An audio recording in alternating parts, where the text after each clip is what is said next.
For the sour cream substitute, we need 3/4 teaspoon of white vinegar plus enough cream to measure 3/4 cup. Stir and let it stand for a few minutes. Melt the butter and cool it slightly. Mix all the dry ingredients.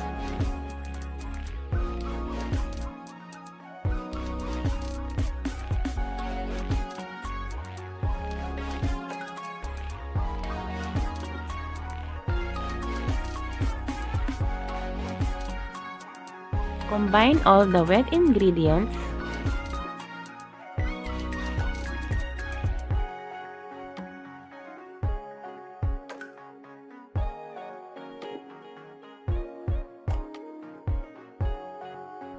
Then mix them together. Mix until smooth or free of lumps, but do not overmix.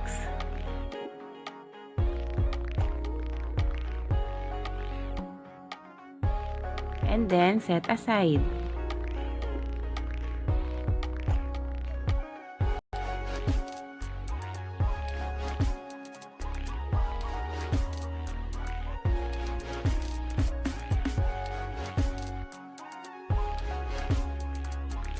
Beat cream cheese until smooth.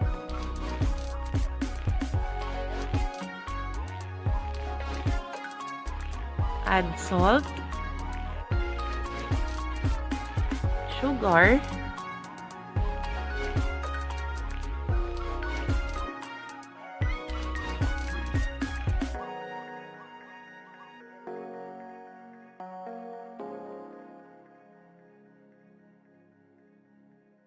then egg whites.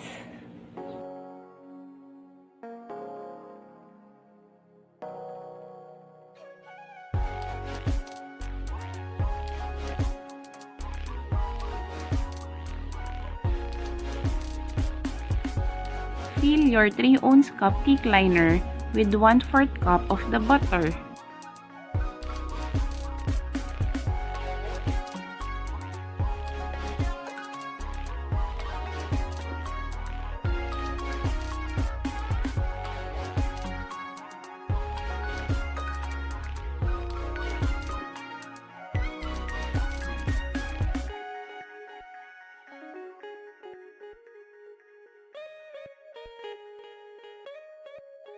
And then top with the cheesecake.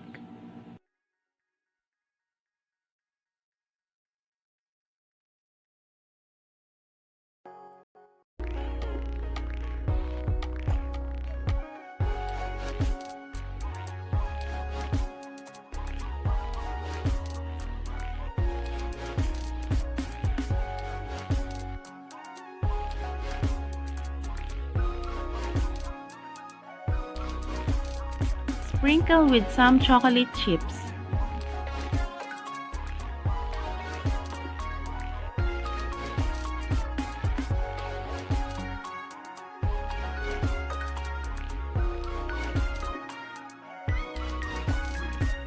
Bake at preheated oven for at least 30 minutes or until done.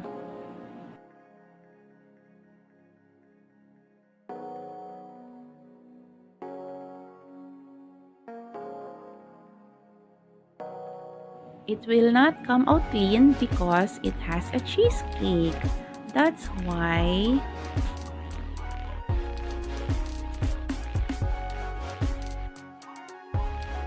just make sure it is done already.